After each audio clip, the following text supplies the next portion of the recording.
رب العالمین والصلاة والسلام علی سید الانبیاء والمرسلین سبحان اللہ۔ اما بعد فاعوذ باللہ من الشیطان الرجیم بسم اللہ الرحمن الرحیم اہدنا الصراط المستقیم صراط الذین انعمت علیہم غیر المغضوب علیہم ولا الضالین آمین۔ صدق اللہ العظیم۔ ان اللہ وملائکتہ یصلون علی النبی یا ایہا الذین آمنوا صلوا علیہ وسلموا تسلیما۔ الصلاة والسلام علیک یا سیدی یا رسول اللہ۔ باواز بلند درود پاک پڑھیے۔ الصلاۃ والسلام علیک یا سیدی یا رسول اللہ وعلی آلک واصحابک یا سیدی یا حبیب اللہ۔ الصلاۃ والسلام علیک یا سیدی یا نبی اللہ وعلی آلک واصحابک یا سیدی یا جد الحسن والحسین۔ سرکار غوث اعظم نظر کرم خدا را،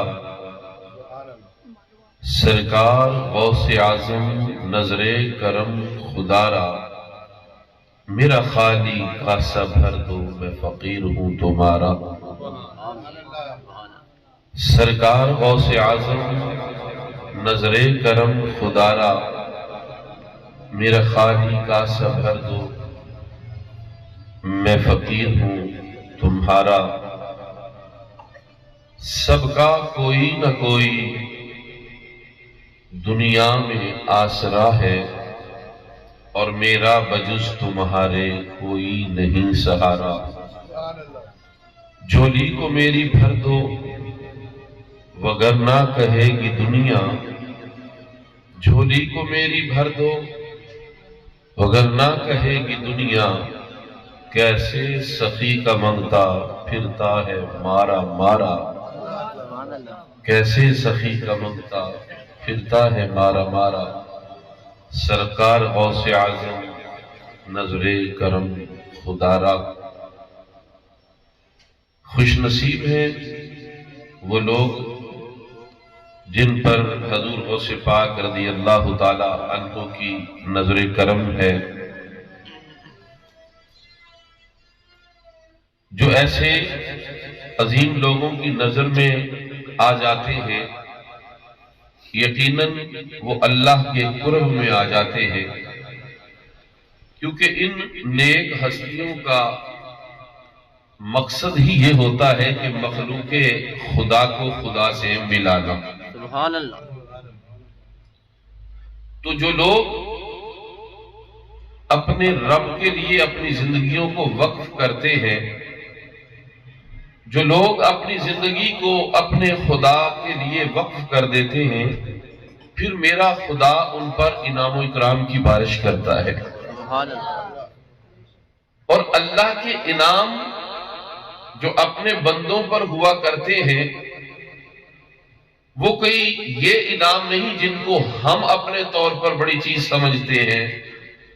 ہمارے سامنے کسی کو میڈل مل جائے، ہم کہتے ہیں اس کو بڑا انعام مل گیا، کسی کو ٹرافی مل گئی، کسی کو پلاٹ مل گیا، کسی کو گاڑی مل گئی، کسی کو موبائل مل گیا، ہم کہتے ہیں کہ اس کو بڑا انعام ملا ہے۔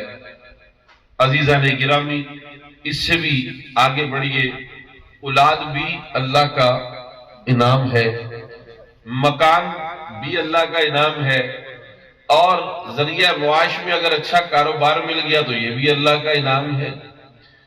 تو یہ انعام تو وہ ہے جو اللہ تعالیٰ ہر کس و ناقص کو عطا فرماتا ہے۔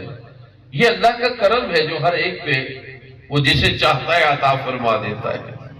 اور اگر یہی چیزیں ہم تصور کریں کہ اللہ کے ولیوں کو اللہ کو راضی کرنے سے یہی چیزیں ملتی ہیں، تو پھر ان میں تخصیص کیا ہوئی، ان کی کیا خصوصیت ہوئی؟ کیونکہ یہ چیزیں تو وہ ہیں جو عام لوگوں کے پاس بھی ہیں، جو کافروں کے پاس بھی ہیں، جو کہہ لیں کہ یہود و نصارہ کے پاس بھی ہیں. اگر کہیے کہ اولاد نعمت اللہ والوں کو ملتی ہے تو اولاد تو کافروں کے پاس بھی ہوتی ہے. ہم کہیے کہ جناب کاروبار اللہ کی نعمت کے طور پر اللہ والوں کو مل جاتا ہے تو کاروبار تو عیسائی اور یہودی بھی کرتے ہیں. اور اگر کہا جائے کہ انعام کے طور پر ان کو رہائش گاہیں مل جاتی ہیں، اعلیٰ مکانات مل جاتے ہیں، تو ان کو زمینیں الاٹ ہو جاتی ہیں، تو پھر یہ تو وہ چیزیں ہیں جو کافروں کے پاس بھی ہیں. تو وہ کیا انعام ہوا پھر جس کا ذکر اللہ قرآن میں فرماتا ہے کہ تم نے دعا کرنی ہے اہدنا الصراط المستقیم، اے اللہ ہمیں سیدھے راستے کی ہدایت عطا فرما، اے اللہ ہمیں سیدھے راستے پر چلا. صراط الذین انعمت علیہم، اے اللہ ان لوگوں کے راستے پر چلانا جن پر تیرا انعام ہوا ہے. تو وہ کون سا انعام ہے جو اللہ کے جو نیک بندوں پر ہوا ہے؟ تو سنیے، میرے آقا صلی اللہ علیہ وسلم کی حدیث ہے، حدیث قدسی ہے. میرے آقا صلی اللہ علیہ وسلم فرماتے ہیں کہ جب اللہ اپنے کسی بندے سے راضی ہو جاتا ہے، وہ انسان رکوع و سجود سے، وہ انسان اللہ کی عبادت سے اتنا قرب پا لیتا ہے، میرے رب کو اس کا اخلاص، اس کی عاجزی پسند آ جاتی ہے، تو اللہ اس پر انعام کرتا ہے. اب اللہ کا انعام کیا ہوتا ہے؟ میرے آقا فرماتے ہیں، اللہ فرماتا ہے میں اس کے ہاتھ بن جاتا ہوں. سبحان اللہ. اللہ والوں پر انعام کیا ہوا؟ اللہ فرماتا ہے کہ میں ان کے ہاتھ بن جاتا ہوں جن سے وہ پکڑتا ہے، میں ان کی زبان بن جاتا ہوں جس سے وہ بولتا ہے، میں اس کے کان بن جاتا ہوں جس سے وہ سنتا ہے، میں اس کے پاؤں بن جاتا ہوں جس سے وہ چلتا ہے. تو اللہ کا انعام یہ ہوا کہ جب انسان کہتے قطرہ ونج پیا دریاوے تے آپ اوہی کہاوے، تو فرمایا کہ جب انسان اللہ کا بن جاتا ہے، اللہ کے قرب میں آ جاتا ہے، تو دیکھنے میں تو انسان ہوتا ہے لیکن اس کے اندر طاقت خدائی آ جاتی ہے. سبحان اللہ. سبحان اللہ. اس کے اندر طاقت خدائی آ جاتی ہے. بظاہر ہاتھ اس کے ہوتے ہیں لیکن طاقت اتنی آ جاتی ہے کہ شرق و غرب میں جہاں چاہے جس پر چاہے ہاتھ ڈال دے. ہاتھ اتنا بلند و بالا ہو جاتا ہے. زبان پھر ایسی ہو جاتی ہے کہ زبان سے جو کہتا ہے وہ ہو جاتا ہے. زبان سے جو نکلتا ہے اللہ کی بارگاہ میں مقبول ہو جاتا ہے. یقیناً ساری طاقتیں کس کے پاس ہیں؟ میرے خدا کے پاس ہیں. لوگوں نے اس بات کو بجائے سمجھنے کے یہ بحث شروع کر دی کہ جو کرتا ہے وہ تو اللہ کرتا ہے، دیتا بھی اللہ ہے، طاقت بھی اللہ کی ہے. بھئی اگر سب کچھ اللہ کا ہے تو پھر اللہ انسان کے پاس کیا ہے وہ کسی کو دے سکے کسی کو لے سکے؟ وہ تو یہی کہتا پھرے گا کہ میرے پاس اللہ کا ہے، تم بھی اللہ سے ہی مانگو.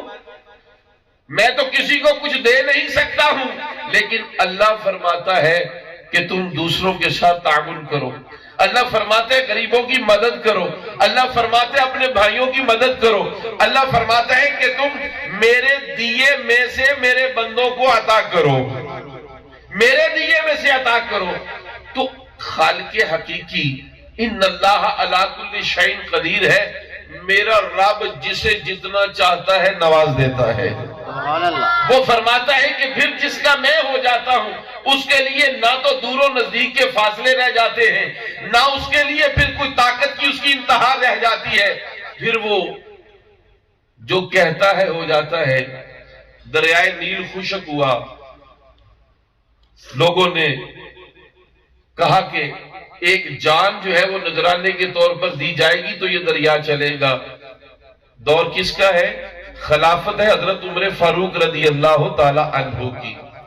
آپ تک یہ پیغام پہنچایا گیا کہ حضور یہاں پر معمول یہ ہے کہ دریا اتنی دیر تک نہیں چلتا جب تک کسی جان کا نذرانہ نہ دیا جائے. تو فرمایا، حضرت صاحب فرماتے ہیں کہ رک جاؤ ابھی مجھے خلیفہ سے بات کر لینے دو. خلیفہ تک میسج پہنچا تو آپ نے خط لکھا اور خط لکھ کر آپ نے فرمایا کہ گورنر کو دینا اور اس کو کہنا کہ یہ خط جو ہے دریا میں ڈال دے، خط جو ہے وہ دریا میں ڈال دے۔ وہ خط لے جایا گیا، دریائے نیل خشک ہے، اس میں خط رکھ دیا گیا۔ لوگ باہر آ گئے کہ دیکھیے کیا ہوتا ہے، کہ جو کہتے ہیں نا کہ یہ کیا ہوتا ہے جی، کیا ہو جائے گا، یہ اللہ والے نے تعویذ دے دیا، اس سے کیا ہو جائے گا یہ تعویذ۔ اب حضرت عمر رضی اللہ تعالیٰ عنہ نے تعویذ ہی تو لکھا تھا، وہ دریا کو جب دریا میں وہ خط پہنچتا ہے تو دریا رواں دواں ہو جاتا ہے، پانی جاری ہو جاتا ہے۔ لوگ حیران ہوئے کہ کسی عورت کا یا کسی جان کا نذرانہ بھی پیش نہیں کیا گیا اور دریا چل پڑا۔ ماجرا کیا ہے؟ خلیفۃ المومنین خلیفۃ المسلمین حضرت عمر فاروق رضی اللہ تعالی عنہ سے پوچھا گیا، کہا حضور یہ کیا حکم تھا کہ دریا نے وہ حکم پاتے ہی چلنا شروع کر دیا، اس کی روانگی شروع ہو گئی؟ تو حضرت عمر رضی اللہ تعالیٰ عنہ فرماتے ہیں کہ میں نے دریا کو لکھا، میں نے دریا کو لکھا کہ اگر تو اللہ کے حکم سے بند ہے تو پھر ٹھیک ہے، اگر تو اللہ کے حکم سے بند ہے تو ٹھیک ہے، لیکن اگر تو اپنی مرضی سے بند ہے تو پھر سن، تیرے پانی کی ہمیں ضرورت نہیں، تو پھر ہمیشہ ہی بند رہے گا، اور اگر اللہ کے حکم سے بند ہے تو ٹھیک ہے، اور نہیں تو تجھے میں عمر حکم دیتا ہوں کہ ابھی اپنے پانی کو جاری کر دے۔ عزیزان گرامی، وہ کیسا حکم تھا کہ جس نے دریا کو بھی چلا دیا، اور یہ کون سی طاقت تھی؟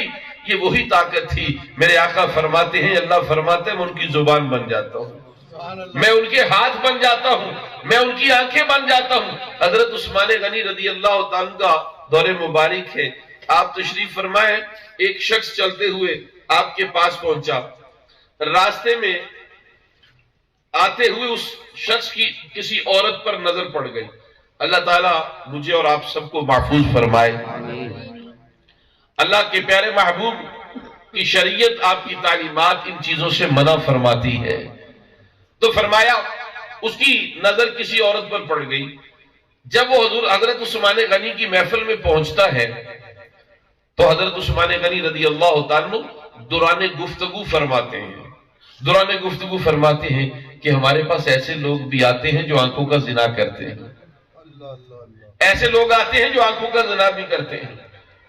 وہ شخص، اس کو پتا چل گیا کہ یہ میری طرف اشارہ ہے، کیونکہ وہ جانتا تھا کہ یہ گناہ مجھ سے ہوا ہے، تو فوراً پکار اٹھا، کہنے لگا کہ اے عثمان، کیا ابھی تک وحی کا سلسلہ جاری ہے؟ تو حضرت عثمان غنی فرمان لگے، نہیں، وحی تو نبی علیہ السلام پر موقوف ہو گئی، وحی خط سلسلہ تو بند ہو چکا ہے، لیکن اللہ کے رسول کی حدیث نہیں سنی؟ میرے آقا فرماتے ہیں کہ مومن کی فراست سے بچو، وہ اللہ کے نور سے دیکھ لیتا ہے، سبحان اللہ، وہ نور ایمانی سے دیکھ لیتا ہے، اللہ تعالیٰ اس کو وہ فراست عطا فرما دیتے ہیں۔ اور یہ چیز کب ملتی ہے؟ جب انسان کا دل پاک ہو جاتا ہے، جب اس کا دل متقی پرہیزگار ہو جاتا ہے، جب وہ بڑے گناہ تو بڑے، وہ چھوٹے گناہوں سے بھی بچنے کی کوشش کرتا ہے، اور وہ عبادت کے ذریعے اپنے خداوند قدوس کا قرب پا لیتا ہے۔ تو میرے آقا فرماتے ہیں پھر اللہ کا انعام یہ ہوتا ہے کہ ہاتھ اس کے ہیں، طاقت خدا کی آ جاتی ہے، سبحان اللہ، وہ اب اس کی نگاہوں سے کوئی چیز پوشیدہ رہتی نہیں ہے، وہ جہاں چاہے جیسے چاہے وہ دیکھ لیتا ہے۔ حضرت خلف بن عیاض فرماتے ہیں کہ مجھے میرے استاد نے بغداد شریف بھیجا کہ شیخ عبد القادر جیلانی محبوب سبحانی قطب ربانی شیخ حضور سیدی غوث پاک رضی اللہ تعالی عنہ، ان سے جا کر مسند امام احمد جو کتاب ہے اس کا ایک نسخہ ان کے پاس ہے، وہ لے کے آؤ۔ خلف بن عیاض فرماتے ہیں کہ میں جب چلتے ہوئے بغداد شریف پہنچا تو فرماتے ہیں کہ میں نے لوگوں کو دیکھا کہ لوگ شیخ عبد القادر جیلانی کے قصیدے پڑھ رہے ہیں، شیخ عبد القادر جیلانی کی تعریف میں لب کشائی کر رہے ہیں۔ میں جس طرف دیکھتا ہوں لوگ شیخ کی تعریفوں کے پل باندھ رہے ہیں، میں جدھر دیکھتا ہوں لوگوں کی باتیں سنتا ہوں، ہر ایک حضور غوث پاک کی تعریفیں کر رہا ہے۔ تو میں نے سوچا کہ اگر یہ شخص اگر یہ ہستی واقعی اس منصب پر فیض ہے تو آج میں دیکھتا ہوں کہ میرے دل کی بات کو وہ جانتے ہیں یا نہیں جانتے. کیونکہ اگر اتنی جیسے یہ ان کی باتیں کر رہے ہیں تو یقیناً وہ اللہ کے ولی ہیں، اور اللہ کا ولی وہ ہوتا ہے کہ جس کی نگاہ انسان کا دل پڑھ لیتی ہے. انسانوں کے دل چھپے نہیں رہتے. کہتے ہیں کہ علماء میں بیٹھو تو اپنی زبان سنبھال کر بات کرو، زبان سنبھال کر بات کرو. اور فرمایا کہ جب کسی ولی کے پاس بیٹھو تو زبان کے ساتھ دل بھی سنبھال لو، کیونکہ اس کی نظر دلوں پر بھی ہوتی ہے. تو آپ فرماتے ہیں کہ جب میں بغداد شریف پہنچا تو لوگوں کی باتیں سنی تو میں نے خیال کیا کہ مجھے میرے استاد نے بھیجا بھی ان کے پاس ہی ہے کتاب لینے کے لیے. چلے میں نے جانا تو ہے ہی، لیکن میں کچھ ایسی باتیں دل میں سوچ لیتا ہوں کہ جو بالکل عقل کے اگینسٹ ہو. یعنی کہ عقل کے اگینسٹ مراد یہ ہے کہ جو عام باتوں سے ہٹ کر ہو، تاکہ پتہ چلے کہ واقعی وہ باتیں انہوں نے جان لی ہے. کہا خیال انہوں نے اپنے ذہن میں تصور کر لیا. کہا کہ میں جب وہاں پر پہنچوں گا نا تو غوث پاک کے دربار میں جاؤں گا تو میرے دل میں یہ خیال آپ فرماتے. میں نے سوچا کہ غوث پاک مجھے میرے سلام کا جواب نہ دے. میں نے خیال کیا کہ میں سلام بھی کروں تو وہ مجھے جواب نہ دے، اور جواب بھی نہ دے، اور اس کے بعد فرمائے کہ اس شخص کے سر کے برابر کھجوریں اس کو دے دی جائے اور ساتھ کچھ شہد بھی دے دیا جائے، جتنا کہا گیا نہ اس سے کم ہو نہ اس سے زیادہ. فرمایا کہ میں نے یہ باتیں سوچی. پھر میں نے سوچا کہ بعد میں جب وہ چیزیں مجھے ملے تو غوث پاک رضی اللہ تعالی عنہ اپنے سر اقدس سے ٹوپی اتار کر میرے سر پر رکھ دے. اب یہ ایسی باتیں ہیں کہ جو انسان یوں تو عام کسی کے پاس جائے تو وہ پوچھتا ہے کیا حال ہے، لگتا ہے آپ نے کچھ کھایا نہیں ہے، تو بندہ کہتا ہے کہ یار میرے پیر صاحب بڑے پہنچے ہوئے، انہوں نے جان لیا میں نے کچھ نہیں کھایا. یا وہ کہتے ہیں کہ لگتا ہے کہ آپ کو دودھ کی طلب ہے تو دودھ پلا دیں، تو بندہ سوچتا ہے کہ یار میں نے تو یہی سوچا تھا کہ اگر میں اپنے آستانے پہ جاؤں تو سرکار مجھے دودھ پلا دے. تو واقعی تو ہو سکتا ہے کہ ایسی عام لوگ سمجھتے ہیں کہ ہو سکتا ہے یہ ضمناً ویسے ہی باتیں ایسی ہو جائیں، لیکن میں ایسی سوچتا ہوں جو عام طور پر نہیں کی جاتی، جو عام طور پر باتیں نہیں کی جاتی. تو پتا چلے کہ واقعی حضور غوث پاک رضی اللہ تعالی عنہ کا مقام اتنا عالی شان ہے کہ لوگ آپ کی تعریفیں کر رہے ہیں. فرماتے ہیں کہ میں جب پہنچا تو مسجد میں پہنچا تو لوگ بیٹھے ہوئے تھے، تو حضور غوث پاک سامنے تشریف فرما تھے، آپ محراب میں تشریف فرما تھے. آپ فرماتے ہیں کہ میں نے جا کر غوث پاک کو السلام علیکم کہا تو حضور غوث پاک نے میرے سلام کا جواب نہیں دیا. آپ نے منہ پھیر لیا، سلام کا جواب نہیں دیا، اور اپنے ایک خادم سے فرمایا کہ ادھر آؤ بھائی، یہ ہمارا مہمان آیا ہے، اس کو اتنی کھجوریں دو کہ اس کا سر بھر جائے، اتنی کھجوریں دو کہ اس کا سر بھر جائے، اور ساتھ سنو اتنا شہد بھی لیتے آنا، اور جتنا کہا اس سے کم یا زیادہ نہ ہو. فرماتے ہیں کہ میں حیران رہ گیا کہ جو کچھ میں نے باتیں اپنے ذہن میں تصور کی تھی، سوچی تھی، غوث پاک نے وہی فرمائی. فرماتے ہیں کہ جب وہ شخص کھجوریں لے کر آیا نا تو غوث پاک رضی اللہ تعالیٰ نے میری ٹوپی اتروائی، اس میں کھجوریں ڈال کر مجھے دی، اور اپنے سر سے ٹوپی اتار کر میرے سر پر رکھ دی. فرمایا یہی چاہتے تھے نا. یہ اللہ کا انعام ہے. جب اللہ اپنے بندوں پر کرتا ہے تو پھر ان کی نگاہوں سے کوئی چیز پوشیدہ نہیں رہتی. اللہ تبارک و تعالیٰ کی ذات کا انعام ہے کہ اللہ فرماتا ہے پھر اتنا قرب پا لیتے ہیں، اتنا قرب پا لیتے ہیں، پھر ان کو عزت اللہ عطا فرماتا ہے. ایک وہ عزت ہے جو لوگ دیتے ہیں، یاد رکھیے، اور ہم لوگوں سے عزت لینے کے عادی ہو چکے ہیں. یہی وجہ ہے کہ جب لوگ عزت دیتے ہیں تو بڑے خوش ہوتے ہیں، جب وہ اپنی دی ہوئی عزت واپس لیتے ہیں تو ہمیں بڑی تکلیف پہنچتی ہے. لیکن یاد رکھیے جو اللہ کے برگزیدہ اور نیک بندے ہوتے ہیں نا، وہ لوگوں پہ انحصار نہیں کرتے، ان کی عزت ان کی عظمت، ان کو شان دینے والی ذات اللہ تبارک و تعالیٰ کی ہوتی ہے۔ اس لیے اللہ والے جو ہے وہ کسی دنیا دار، کسی بادشاہ سے، کسی وزیر سے وہ ڈرتے یا خوف نہیں کھاتے، کیونکہ ان کو پتا ہے ہمیں جو عزت دی ہے ہمارے رب نے دی ہوئی ہے۔ یہ دنیا والے نعرہ رسالت، یا رسول اللہ، نعرہ رسالت، نعرہ رسالت، نعرہ تحقیق، نعرہ حیدری، کیونکہ ان کو پتا ہے جو ہمیں عزت ملی ہے، جو عظمت ملی ہے، وہ ہمیں دنیا والوں سے نہیں ہم نے لی، ہم نے تو عزت اپنے خدا سے لی ہوئی ہے۔ اس لیے عزیزان گرامی یاد رکھیے، جو اللہ کے برگزیدہ بندے ہوتے ہیں نا، وہ دنیا داروں سے خائف نہیں ہوتے، وہ دنیا داروں سے ڈرتے نہیں ہیں، وہ دنیا داروں کے معاملات میں زیادہ اپنی دلچسپیاں نہیں لیتے، ان کی فکر ہوتی ہے تو اللہ اور اللہ کے رسول کی رضا ہوتی ہے۔ ان کا مقصد ہوتا ہے کہ مخلوق خدا کی خدمت کرنا ان کا مقصد ہوتا ہے۔ عزیزان گرامی، ان کی زندگی کا مقصد اپنے رب کو راضی کرنا ہوتا ہے، تو جب رب ان پر راضی ہو جاتا ہے تو اللہ ان پر انعام کیا کرتا ہے؟ خداوند قدوس ان کو عزتیں بھی عطا فرماتا ہے، ان کو عظمتیں بھی عطا فرماتا ہے، ان کو کرامتیں بھی عطا فرماتا ہے، اور پھر دنیا میں وہ اس قدر مقبول ہو جاتے ہیں، اس قدر مقبول ہو جاتے ہیں کہ کسی کو شیخ عبد القادر جیلانی کے لقب سے، محی الدین کے لقب سے پکارا جاتا ہے، کسی کو داتا علی اجمیری کہا جاتا ہے، اور کسی کو شہنشاہ گولڑا کہا جاتا ہے۔ تو یہ اللہ رب العزت کے برگزیدہ بندے ہیں کہ جن پر اللہ نے انعام کیا، خداوند قدوس نے ان کو عزت اور عظمت عطا فرمائی، اور انہوں نے اللہ تبارک و تعالیٰ کی رضا کے لیے مخلوق خدا کو ہدایت کا جو ایک سلسلہ تھا، اللہ کے رسول کا ہدایت دینے کا جو ایک سلسلہ تھا، لوگوں کو دین کی طرف بلانے کا سلسلہ تھا، یہ لوگ یہ ذمہ داری نبھاتے ہیں۔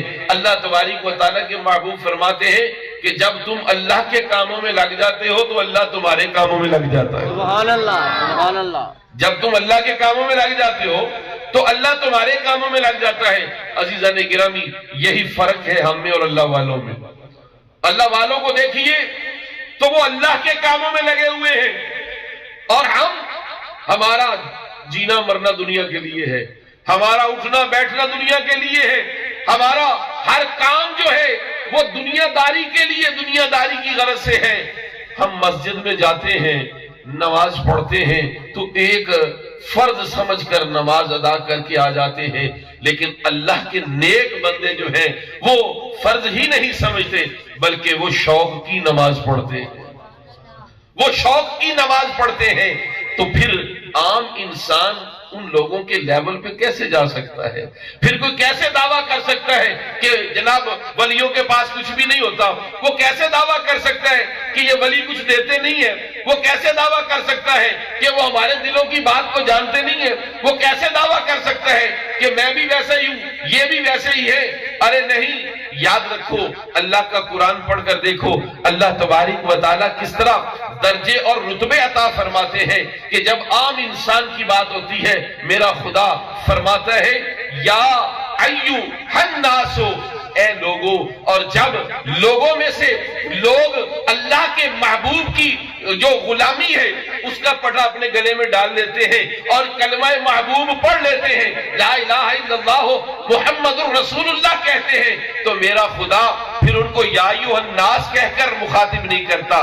اللہ فرماتے ہیں یا ایھا الذین آمنوا، سبحان اللہ، یا ایھا الذین آمنوا، تو یہ درجہ میرے رب نے دے کر بتا دیا کہ دیکھو اے عام لوگوں، تم ایمان والوں جیسے نہیں ہو، تمہارا عام لوگوں کا اور ایمان والوں کا فرق ہے۔ ایسے ہی جیسے ایمان والے ہیں، ایمان والوں میں پھر درجے ہوتے ہیں، ان کی عبادت و ریاضت کے ذریعے سے، ان کی عبادت و ریاضت کی وجہ سے، اللہ تبارک و تعالیٰ کی بارگاہ میں ان کی عاجزی کی وجہ سے، ان کے اخلاص کی وجہ سے اللہ تبارک و تعالیٰ ان پر راضی ہوتا ہے، اور خداوند قدوس کسی کو صدیقین کا رتبہ عطا فرماتا ہے، کسی کو نبیین کا رتبہ، اور کسی کو صدیقین کا، کسی کو شہداء کا، کسی کو صالحین کا جو کرم ہے اللہ ان پر فرماتا ہے اور ان کو درجے عطا فرما دی جاتے ہیں۔ اسی طرح عزیزان گرامی، اللہ تبارک و تعالیٰ کہ وہ برگزیدہ بندے جو ہیں جب اللہ تبارک و تعالیٰ کو وہ راضی کرتے ہیں، خداوند خداوند قدوس ان سے راضی ہوتا ہے تو اللہ کا ان پر انعام ایسا ہوتا ہے، خداوند قدوس فرماتے ہیں کہ اے عام لوگوں پھر تمہارے لیے کیا ہے؟ ایک تو وہ ہے جو خود انعام یافتہ ہے، اور ایک وہ ہے جن کو حکم ہے دعا مانگو تم بھی انعام یافتہ لوگوں کے راستے پر چلو۔ ایک انعام یافتہ ہے اور ایک ان کے راستے پر چلنے کی دعا مانگ رہا ہے۔ ارے بتاؤ، ہماری کامیابی تو اسی میں ہے کہ ہم انعام یافتہ لوگوں کے راستے پر چل پڑیں اور کجا یہ دعویٰ کرے کہ جن پر اللہ نے انعام کیا ہے میں ان کے برابر ہوں، میں ان جیسا ہوں۔ وہ کون لوگ ہیں؟ وہ اللہ کے رسول ہیں، وہ پیغمبر ہیں، وہ نبیین ہیں، وہ صدیقین ہیں، وہ شہداء ہیں، وہ صالحین ہیں۔ تو عام انسان کو یہ جرت نہیں ہے کہ وہ ان لوگوں کے لیول پر اپنی سوچ کو تصور کرے کہ جیسا میں ہوں ویسے ہی وہ ہے۔ نا، اللہ تبارک و تعالی درجوں میں پھر فرق لے آتے ہیں۔ تو عزیزان گرامی، حضور غوث پاک رضی اللہ تعالیٰ عنہ وہ ہیں کہ جن کو میرے رب نے وہ انعام عطا فرمایا کہ آپ پیدائشی ولی ہیں، حسنی بھی ہیں، حسینی بھی ہیں، اور آپ رضی اللہ تعالیٰ عنہ ولی گر ہیں۔ آپ کی کتاب میں لکھا ہے کہ آپ جب رسول اللہ صلی اللہ علیہ وسلم کی بارگاہ سے کسی کو ولایت کے عہدے پر فائز کیا جاتا ہے تو نبی پاک صلی اللہ علیہ وسلم کی بارگاہ سے حضور غوث پاک کے پاس بھیجا جاتا ہے کہ آپ دیکھیں کہ کیا یہ واقعی ولایت کا حقدار ہے تو اسے عطا فرما دی جائے۔ تو حضور غوث پاک رضی اللہ تعالیٰ کی بارگاہ سے تو ولایتیں نصیب ہوتی ہیں، تو یہ کیسے ہو سکتا ہے کہ ان کے صدقے میں ولایت ملی ہو اور بندہ یہ سوچے کہ شاید میں بھی انہی کی جیسا بن چکا ہوں؟ نہیں، حضور غوث پاک فرماتے ہیں کہ فرمایا کہ قدمی، میرا جو قدم ہے اللہ رقبت کل ولی، میرا قدم تمام ولیوں کی گردنوں پر ہے۔ اب اولیاء اللہ جتنے بھی اللہ کے ولی ہیں، حضور غوث پاک رضی اللہ تعالیٰ کا رتبہ یہ ہے کہ آپ ولیوں کے بھی ولی ہیں۔ اور پھر جیسا کہ میں نے کہا کہ میرے رب کی دی ہوئی طاقتیں ہیں، لیکن لوگ ان باتوں کو الجھانے کی کوشش کرتے ہیں۔ عزیزان گرامی، بعین اسی طرح سلسلہ روحانی ہے۔ جیسے آپ دیکھیے اللہ تبارک و تعالیٰ ایک محلہ لے لے، ایک محلے کے اندر ایک بندہ ایسا ہے کہ جو 2 کنال کی کوٹھی میں رہ رہا ہے، اور ایک غریب ایسا ہے جو کرائے کے مکان میں رہ رہا ہے۔ تو اب وہ کرائے کے مکان والا دنیاوی اعتبار سے تصور کر سکتے ہیں کہ میری زندگی ویسی ہے جیسی وہ 2 کنال کی کوٹھی والے کی ہے؟ ہرگز نہیں۔ وہ خود ہی سمجھ جائے گا کہ نہیں، ارے اس کا لیول تو بہت ہائی ہے، میں تو بڑا لو، میرے پاس تو مکان اپنا نہیں ہے، اس کے پاس تو اتنی بڑی کوٹھی ہے، اس کے پاس تو کار ہے۔ آپ اندازہ لگائیں کہ اسی طرح جیسے انسان دنیا داری کے اعتبار سے، اب پھر اللہ تبارک و تعالی جب کسی کو دیتا ہے تو اس کو آگے تقسیم کرنے کی اللہ توفیق بھی دیتا ہے۔ جب کسی کو دیتا ہے تو اللہ اس کو آگے دینے کا بھی حکم دیتا ہے۔ اللہ یہ نہیں فرماتا ہے کہ خبردار میں نے تجھے دیا تو آگے نہیں دے سکتا، میں نے تجھے دیا ہے تو آگے نہیں دے سکتا، یہ کہیں بھی نہیں لکھا ہوا، بلکہ اللہ تبارک و تعالیٰ تو قرآن میں اور نبی علیہ الصلوۃ والسلام اپنے فرامین میں بارہا یہی فرماتے ہیں کہ تمہیں جو اللہ نے دیا ہے اللہ کے رزق میں سے آگے دو، اللہ کے رزق میں سے آگے خیرات کرو، غریبوں کو بانٹو۔ یہ زکوٰۃ کیا ہے؟ اگر بندہ سوچے کہ مالدار سوچے کہ جیسا میں ہوں ویسے ہی غریب ہے، ارے نہیں، آپ دیکھ لیجئے حج فرض ہے کن پر؟ نماز فرض ہے سب پر۔ حج فرض کن پر ہے؟ جن کے پاس مال ہے، جن کو اللہ نے دیا ہے اتنا زیادہ راہ ہے کہ وہ آرام سے جا بھی سکتے ہیں اور آ بھی سکتے ہیں، تو فرمایا ان پر حج فرض ہے۔ حج سب پر فرض ہے نہیں ہے؟ تو اسی طرح جب حج سب پر فرض نہیں ہے تو اللہ نے ان پر حج فرض کیا جن کو اللہ نے مال دیا ہے۔ تو پتہ چلا کہ سارے ایک جیسے نہیں ہیں، اللہ کسی کو زیادہ دیتا ہے، کسی کو کم دیتا ہے۔ اسی طرح عزیزان گرامی، میرا خدا، میرا رب اپنے بندوں کو بھی نوازتا ہے، اور جب میرا خدا بندوں کو نوازتا ہے تو اللہ تبارک و تعالیٰ ان کو ایسی عظمتیں اور شانیں عطا فرماتا ہے کہ پھر وہ زبان سے جو کہتے ہیں ویسا ہی ہو جاتا ہے، اور اللہ تعالیٰ ان کو ایسی طاقت عطا فرما دیتے ہیں کہ وہ جہاں چاہیں جیسے چاہیں آ بھی سکتے ہیں، وہ جا بھی سکتے ہیں، جہاں تک چاہے رسائی حاصل کر سکتے ہیں، اور ان کی نگاہ اتنی خدا کی ذات ان کو فراست عطا فرماتے ہیں کہ وہ جہاں چاہتے ہیں دیکھ سکتے ہیں، وہ جہاں چاہتے ہیں دیکھتے ہیں۔ اللہ تبارک و تعالیٰ یہ ان کو انعام عطا فرماتا ہے۔ تو عزیزان گرامی یاد رکھیے، دینے والی ذات میرے رب کی ہے۔ مفتی احمد یار خان نعیمی رحمت اللہ تعالیٰ علیہ رسول کی تعریف میں کیا لکھتے ہیں؟ آپ فرماتے ہیں کہ رسول کسے کہتے ہیں؟ فرماتے ہیں کہ رسول اسے کہتے ہیں جو اللہ سے لے سکے اور امت کو دے سکے۔ سبحان اللہ، سبحان اللہ۔ جو اللہ سے لے سکے اور امت کو دے سکے اس کو رسول کہتے ہیں۔ اب عزیزان گرامی آئیے، خدا نے جو کچھ بھی دیا ہے اپنے رسول کو دیا ہے۔ سبحان اللہ۔ اللہ نے جو کچھ بھی عطا کیا وہ اپنے رسول کو عطا فرمایا۔ اب میرے رب نے دیکھیے قرآن اس امت کے لیے نازل فرمایا نا، لیکن اللہ تعالیٰ نے قرآن کا نزول کہاں فرمایا؟ قلب مصطفیٰ صلی اللہ علیہ وسلم، سبحان اللہ۔ حضور علیہ الصلوۃ والسلام کے قلب پر قرآن کو نازل فرمایا۔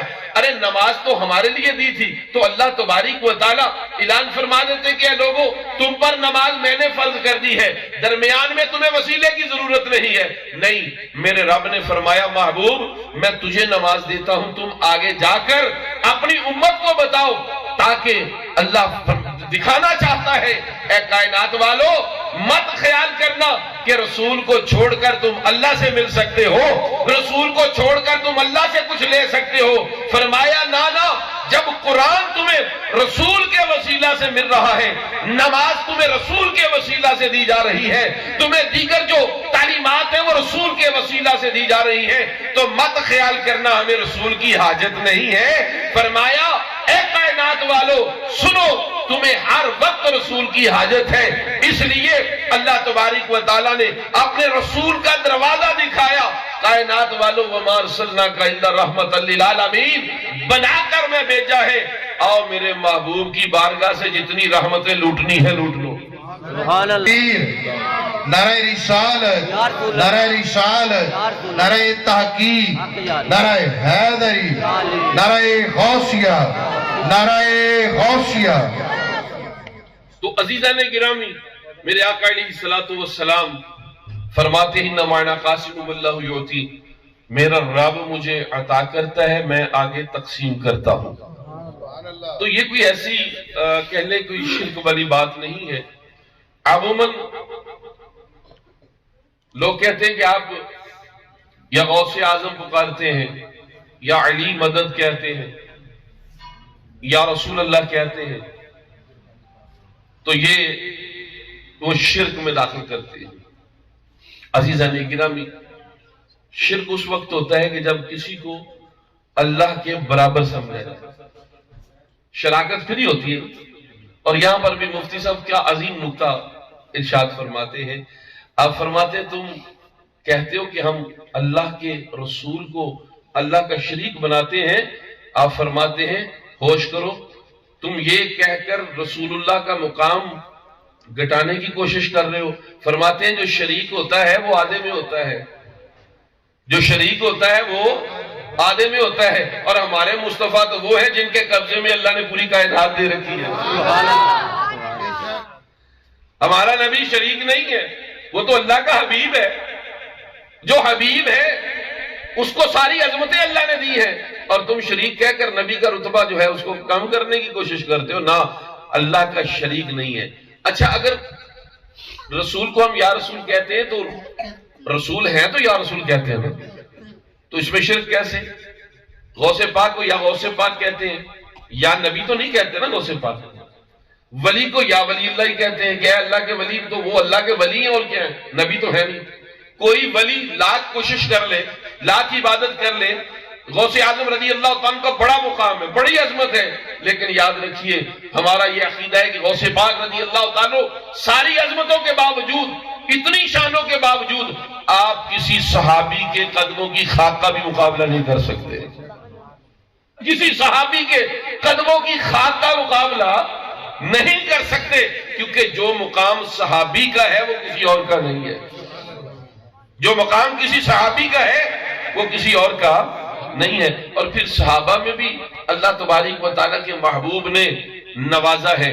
حضور فرماتے ہیں کہ جیسے اللہ تبارک و تعالیٰ نے نبیوں کو خدا نے، مجھے رسول خدا نے چنا ہے نا، حضور فرماتے ہیں اسی طرح میرے یاروں کو بھی میرے رب نے چنا ہے۔ میرے یار جو ہے یہ میرے رب نے میرے لیے چنے ہیں۔ اگر ابو بکر میرا یار ہے تو وہ میرے خدا نے بنایا ہے، اگر عمر میرا یار ہے تو میرے رب نے بنایا ہے، اگر علی یار ہے تو میرے رب نے بنایا ہے، اور اگر عثمان غنی میرے یار ہے تو ان کو رب نے بنایا ہے۔ تو عزیزان گرامی، اللہ تبارک و تعالی اپنے ان پیاروں کو عظمت اور شان، تو مصطفیٰ کو اللہ تبارک و تعالیٰ نے وسیلہ بنایا ہے۔ نبی پاک صلی اللہ علیہ وسلم کو اگر یا رسول اللہ کہیں تو وہ اللہ کے رسول ہی ہے، اللہ کے رسول ہے، ان کو یا رسول اللہ کہہ سکتے ہیں، یا نبی اللہ کہہ سکتے ہیں۔ کسی ولی کو نبی نہیں کہیں گے، ان کو یا ولی اللہ کہہ سکتے ہیں۔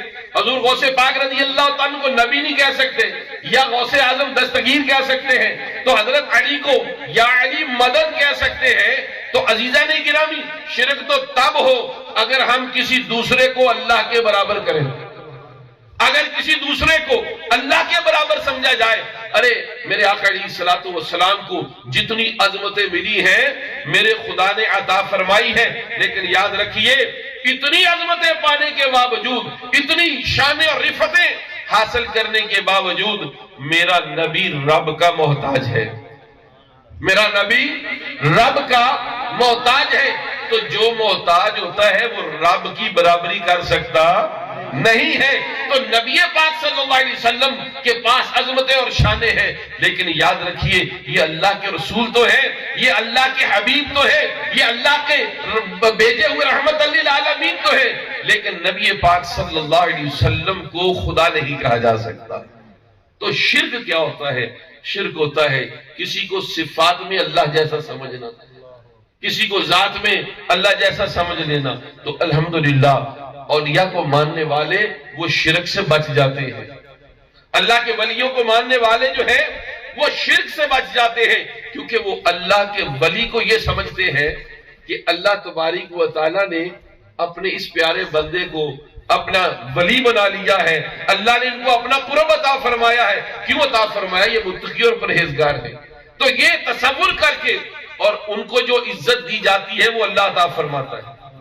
آپ لاکھ دنیا کوشش کر لیں کہ لوگ حضور غوث پاک کا نام نہ لیں تو ہم روک سکتے نہیں ہیں، کیونکہ یہ عظمتیں اللہ نے ان کو عطا فرمائی ہیں۔ ہم داتا صاحب سے لوگوں کو لاکھ روکنے کی کوشش کریں، ارے لوگ ہمارے رکنے سے رکیں گے نہیں، کیونکہ یہ وہ محبتیں ہیں جو اللہ تبارک و تعالیٰ دلوں میں ڈال دیتا ہے۔ لہذا تم ظاہری جسم پر تو سامنے اپنا حکم لاگو کر سکتے ہو، کسی کو ظاہری طور پر کہہ تو سکتے ہو، لیکن یاد رکھو کسی کے دل سے ولی کی محبت نکال سکتے نہیں ہو۔ تو لہذا عزیزان گرامی، اس دور کی ضرورت ہے کہ ہم ایسی محافلوں کا انعقاد کریں کہ جس میں اللہ کے ولیوں کا ذکر ہو، جس میں بتایا جائے کہ اللہ تبارک و تعالیٰ جب اپنے بندوں سے راضی ہوتا ہے تو وہ اللہ کے بندے ہی رہتے ہیں، وہ اللہ نہیں بن جاتے، وہ اللہ کے بندے ہی رہتے ہیں۔ ہاں ان کا درجہ کیا ہوتا ہے؟ اللہ تبارک و تعالیٰ کسی کو ولی بنا لیتا ہے،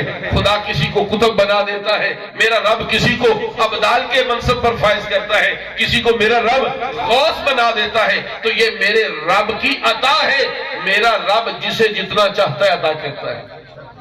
اور نبی پاک صلی اللہ علیہ وسلم کی حدیث سنیے، حضور علیہ الصلوۃ والسلام فرماتے ہیں کہ جب اللہ تعالیٰ کسی بندے سے محبت فرماتا ہے، جب اللہ تعالیٰ کسی بندے سے محبت فرماتا ہے، اب اللہ کو بھی روکو گے کہ یا اللہ فلاں سے کیوں محبت کرتا ہے، مجھ سے کیوں نہیں کرتا؟ لوگ تو یہاں تک پہنچے۔ یاد رکھیے یہ میرے رب کی کرم نوازی ہے جسے میرا رب پسند فرما دے، اور اللہ تبارک و تعالیٰ جس پر چاہے کرم فرما دے۔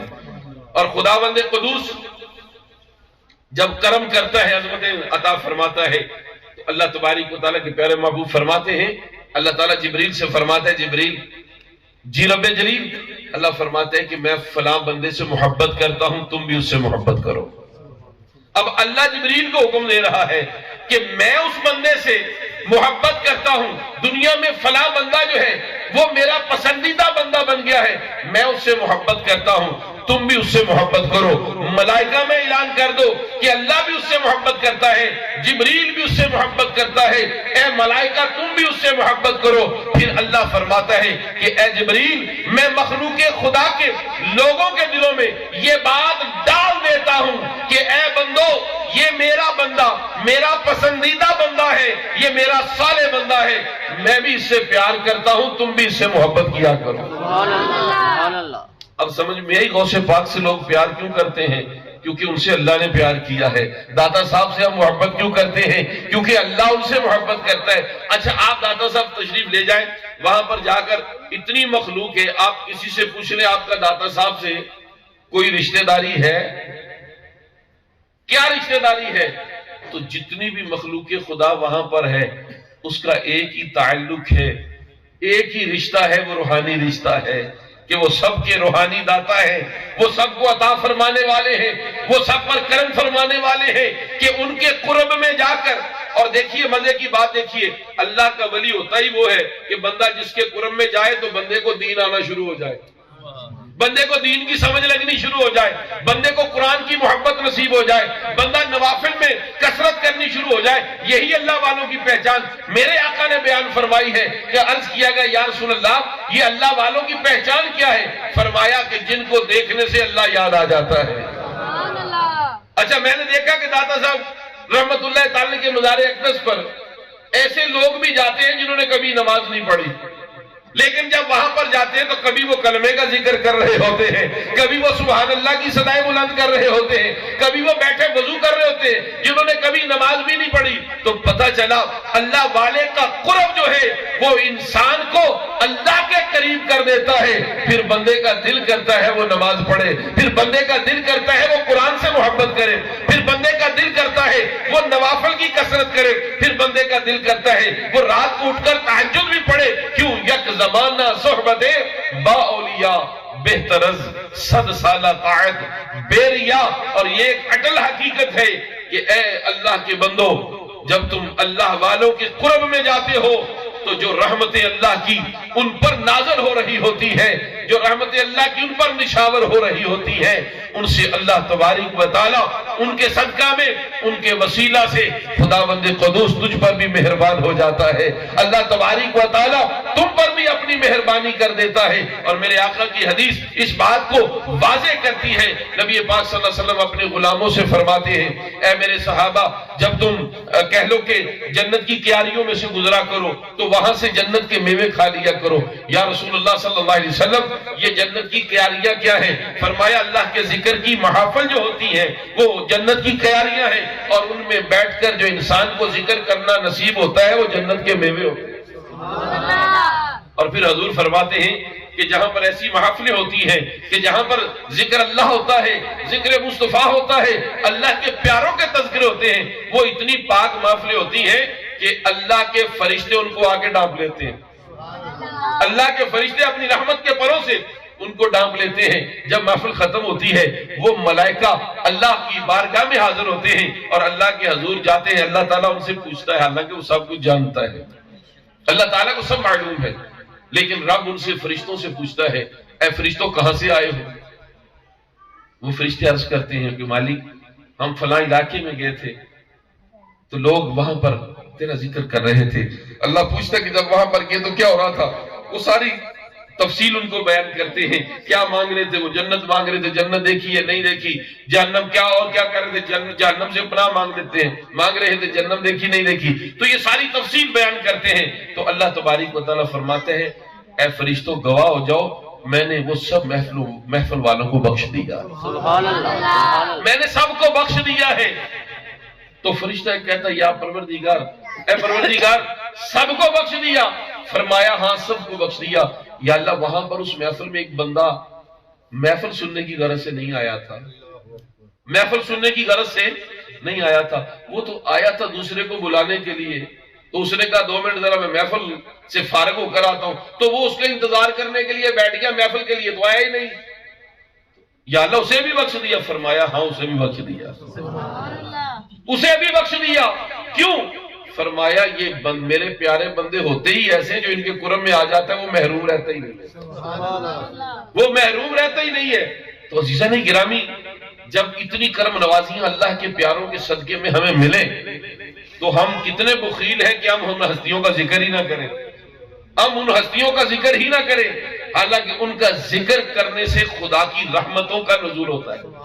جب ان کا تذکرہ کرتے ہیں تو اللہ تبارک و تعالی راضی ہوتا ہے، خداوند قدوس کو اپنے پیاروں کا ذکر سن کر اللہ خوش ہوتا ہے کہ یہ میرے ولیوں کا ذکر کر رہے ہیں۔ ہمارے دوست کی کوئی ہمارے سامنے تعریف کرے نا تو ہمیں بڑا اچھا لگتا ہے، یا ہمارے دشمن کی تعریف کرے تو وہ اچھا نہیں لگے گا، کیوں؟ ہم اس کو، وہ تو ہمارا دشمن ہے، تو دشمن کی تعریف تو ویسے ہی بندے کو آگ لگا دیتی ہے۔ ہاں، جو پیارا ہو، یار ہو، محبت کرنے والا ہو، اس کی کوئی تعریف کرے نا تو انسان بڑا خوش ہوتا ہے کہ یار واقعی اس نے میری سلیکشن کو پسند کیا ہے، اس نے میرے دوست کو پسند کیا، یقیناً میں نے جو دوست بنایا بڑا اچھا ہے، سب اس کی تعریفیں کرتے ہیں تو تعریفیں سن کر خوشی ہوتی ہے۔ تو کیا خیال ہے جن کو میرا خدا اپنا دوست بناتا ہے، جب ہم ان کی تعریفیں سنتے ہیں تو اللہ ناراض ہوتا ہے یا خوش ہوتا ہے؟ اللہ تبارک و تعالیٰ خوش ہوتا ہے، اللہ تبارک و تعالیٰ راضی ہوتا ہے کہ یہ میرے دوستوں کی، میرے یاروں کی تعریف کر رہا ہے۔ تو کس قدر خوش قسمت انسان وہ ہے جو اللہ کے پیارے حبیب سرکار مدینہ کی تعریف میں لب کشائی کرتا ہے، جو حضور کے کہنے کے یار، حضور کے اصحاب ہیں، ان کی محبت میں لب کشائی کرتا ہے، میرے آقا صلی اللہ علیہ وسلم کی آل کے ادب میں، آل کی محبت میں لب کشائی کرتا ہے، جو نبی کے اصحاب کی محبت میں لب کشائی کرتا ہے، جو کہنے کے حضور غوث پاک کی محبت میں لب کشائی کرتا ہے، جو اللہ رب العزت کے اولیاء جو ہیں، ولی اللہ جو ہیں، ان کی محبت میں اپنے لبوں کو کھولتا ہے، تو یقیناً اللہ تبارک و تعالیٰ کو وہ بندہ بھی پسند ہے، اور وہ جو ان کی تعریفیں کرتا ہے اللہ تعالیٰ کو وہ تعریف بھی پسند ہے۔ بلکہ وہ تعریف، یاد رکھیے، تعریف کرتا ہی وہ ہے جسے اللہ توفیق عطا فرماتا ہے، جسے اللہ توفیق عطا فرما دیتا ہے وہی تعریف کرتا ہے۔ دیکھیے کتنے مشرک ہیں لیکن کلمہ پڑھنے کی توفیق جسے مل جاتی ہے وہ کلمہ پڑھ لیتا ہے، وہ حضور علیہ الصلوۃ والسلام کی غلامی میں آ جاتا ہے۔ اسی طرح عزیزان گرامی، میرے رب کا جس پر کرم ہو جاتا ہے، میرا رب جس پر راضی ہو جاتا ہے، پھر اللہ تبارک و تعالی اسے اپنے پیاروں کی تعریف کرنے کی توفیق دیتا ہے۔ تو اس حوالے سے اگر دیکھیں کہ ہم ہر مہینے حضور غوث پاک رضی اللہ تعالیٰ کا تذکرہ کرتے ہیں، حضور غوث پاک رضی اللہ تعالیٰ عنہ کی توصیف اور تعریف کرتے ہیں، تو یقیناً حضور غوث پاک رضی اللہ تعالیٰ کی ہستی کوئی معمولی ہستی تو نہیں تھی۔ حضور غوث پاک رضی اللہ تعالیٰ کی شخصیت کوئی معمولی شخصیت تو نہیں تھی نا۔ تو نبی پاک صلی اللہ علیہ وسلم جن کے خواب میں تشریف لاتے ہیں، حضور غوث پاک فرماتے ہیں کہ ابتدا میں مجھے جھجک محسوس ہوتی تھی، میرے پاس اتنا کانفیڈنس نہیں تھا کہ میں وعظ کر سکوں۔ تو میں ایک دن لوگوں میں بیٹھا ہوا تھا تو نبی کریم صلی اللہ علیہ وسلم تشریف لائے، فرمایا نبی پاک تشریف لائے، حضور نے فرمایا بیٹا لوگوں کو وعظ سناؤ۔ عرض کیا یا رسول اللہ صلی اللہ علیہ وسلم ہمت نہیں پڑتی، یا رسول اللہ میرے اندر اتنی طاقت نہیں کہ میں ان کے سامنے کھڑا ہو کر وعظ کروں۔ تو کیا کیا میرے آقا صلی اللہ علیہ وسلم نے لعاب دہن جو تھا اپنا، وہ حضور غوث پاک فرماتے ہیں میرے منہ میں ڈالا۔ حضور نے اپنا لعاب دہن میرے منہ میں ڈالا، ایک دفعہ، دو دفعہ، 7 دفعہ فرمایا، وہ لعاب دہن میرے منہ میں ڈالا۔ فرمایا کہ میں نے جب سرکار صلی اللہ علیہ وسلم تشریف لے گئے، پھر کچھ وقت گزرا، حضرت علی شیر خدا رضی اللہ عنہ تشریف لائے، فرمایا بیٹا واز نہیں کرتے، فرمانے لگے کہ ابھی ہچکچاہٹ ہے، تو فرماتے ہیں منہ کھولو۔ حضرت علی شیر خدا رضی اللہ عنہ لعاب دہن جو ہے وہ اپنا لعاب حضور غوث پاک کے منہ میں ڈالتے ہیں 6 مرتبہ۔ تو حضور غوث پاک عرض کرتے ہیں کہ بابا جان، نانا جان نے تو 7 مرتبہ لعاب دہن میرے منہ میں ڈالا اور آپ نے 6 مرتبہ۔ تو مولا کائنات کیا فرمانے لگے بیٹا میں مصطفیٰ کی برابری نہیں کر سکتا، میں مصطفیٰ کی برابری نہیں کر سکتا۔ تو عزیزان گرامی، حضور غوث پاک رضی اللہ تعالیٰ کی ہستی، وہ ہستی، محفل ہو رہی تھی، اللہ رب العزت کے دین کی باتیں ہو رہی تھی، حضور غوث پاک رضی اللہ تعالیٰ واز فرما رہے تھے، تو اچانک بارش کا نزول ہوا۔ جیسے بارش کا نزول ہوا تو لوگ تتر بتر ہو گئے، کوئی اٹھ کر ادھر جا رہا ہے، کوئی اٹھ کر ادھر جا رہا ہے۔ تو حضور غوث پاک رضی اللہ تعالیٰ ایسے دیکھتے ہیں، فرماتے ہیں مالک واہ، میں تو تیرے لیے اکٹھے کر رہا ہوں، تو اٹھا رہا ہے سب، میں نے تو تیرے لیے ان کو بلایا، تیرے لیے اکٹھے کر رہا ہوں۔ اتنی بات کرنا تھی کہ بارش تھم جاتی ہے، بارش رک جاتی ہے۔ یہ اللہ رب العزت کا قرب پانے والوں کی باتیں کرامات ہوتی ہیں، ان کا چلنا اٹھنا بیٹھنا کرامت بن جاتی ہے، ان کی ہر بات کرامت ہو جاتی ہے۔ تو جو زبان سے نکالتے ہیں وہ ہو جاتا ہے۔ ہم سمجھتے ہیں کہ جناب یہ کیسے ہو جاتا ہے، اللہ کے سوا کوئی، بھائی اللہ طاقت عطا فرما دیتا ہے۔ اللہ فرماتا ہے کہ تم بھی دعا مانگو، کیا دعا مانگو؟ اے اللہ اہدنا الصراط المستقیم، اے اللہ میں سیدھے راستے پر چلا۔ کون سا راستہ؟ اچھا ایک بات ذرا توجہ فرمائیں کہ جب ہم اللہ سے دعا مانگتے ہیں، کیا اللہ کو بنانے والے کو پتہ نہیں سیدھا راستہ کون سا ہے؟ اللہ کو بتانے کی ضرورت ہے؟ ہم نے دعا کی یا اللہ میں سیدھے راستے پر چلا، آگے اللہ کو یہ بھی بتانا ضروری ہے کہ یا اللہ کون سا سیدھا راستہ ہے؟ ضرورت ہے؟ نہیں ہے۔ یہ دعا ہمیں دی کس نے؟ خدا نے دی، اور خدا کیا فرماتا ہے کہ تم دعا مانگو، مجھ سے مانگو، اہدنا الصراط المستقیم، یا اللہ سیدھے راستے پر چلا، اور آگے فرمایا یہ بھی کہنا صراط الذین انعمت علیہم، یا اللہ ان لوگوں کے راستے پر چلانا جن پر تو نے انعام کیا ہے، تاکہ پتہ چل جائے سیدھا راستہ وہ ہے جس پر انعام یافتہ لوگ چلتے ہیں۔ ارے انعام یافتہ لوگ جس راستے پر چلتے ہیں وہ راستہ مانگنا ہے، کیونکہ قیامت کے نزدیک میرا رب جس نے کائنات بنائی اس کو پتہ ہے قیامت کے قریب ہر بندہ دعویٰ کرے گا، کوئی نبی کا بے ادب ہے وہ بھی دعویٰ کرے گا میرا راستہ سیدھا ہے، کوئی اصحاب رسول کا بے ادب ہوگا وہ بھی دعویٰ کرے گا میرا راستہ سیدھا ہے، کوئی آل رسول کا بے ادب ہوگا، کوئی علی کے خلاف بولنے والا ہوگا، کوئی ابو بکر کے خلاف بولنے والا ہوگا، اور وہ بھی دعویٰ کرے گا کہ میرا راستہ سیدھا ہے۔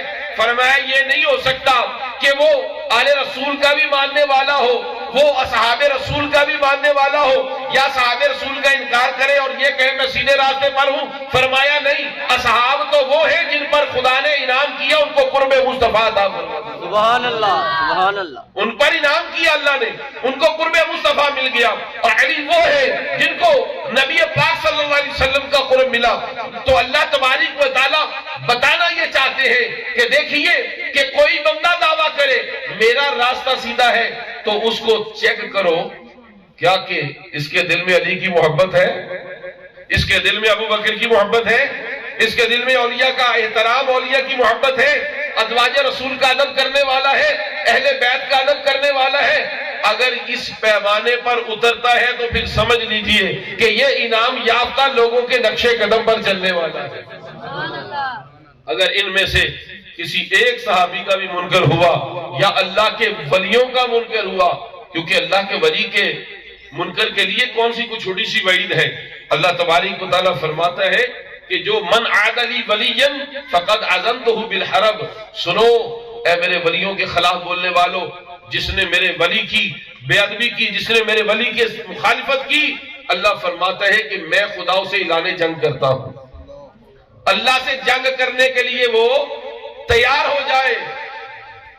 تو پتہ چلا اللہ کے ولیوں کے خلاف بولنے والے کا یہ انجام ہے کہ اللہ جنگ کرتا ہے، تو اصحاب رسول کے خلاف بولنے والے کا کیا انجام ہوگا، اور اہل بیت کے بارے میں کوئی غلط عقیدہ رکھنے والے کا کیا انجام ہوگا، اور پھر میرے آقا صلی اللہ علیہ وسلم کے بارے میں کوئی بے ادبی کرنے والا جو اس کا حشر اور انجام کیا ہوگا۔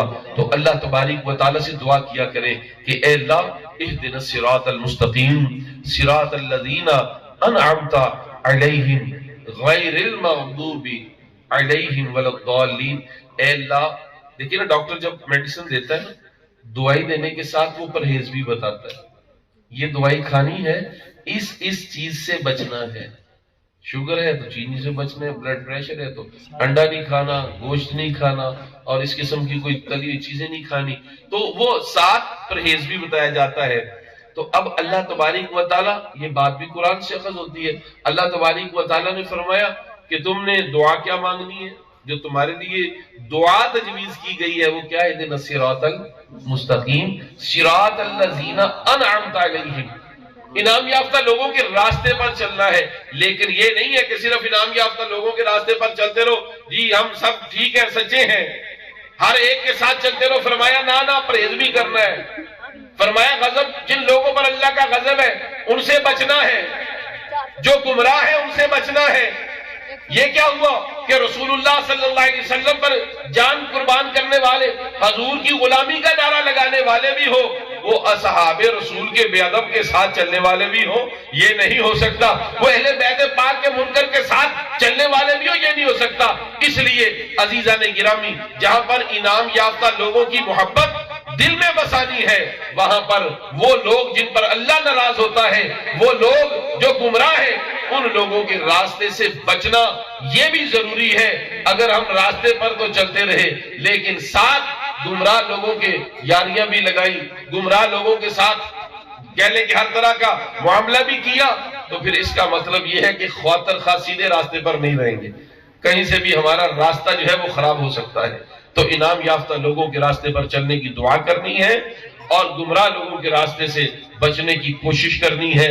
غضب جن پر اللہ کا ہے ان لوگوں کے راستے سے بچنے کی کوشش کرنی ہے، ان لوگوں سے خود کو بچانا ہے۔ اللہ تعالیٰ کی بارگاہ میں دعا ہے خداوند قدوس ہمیں ان باتوں کو دل میں سمونے کی اور ان باتوں پر عمل کرنے کی توفیق عطا فرمائے۔ وآخر دعوانا ان الحمدللہ رب العالمین۔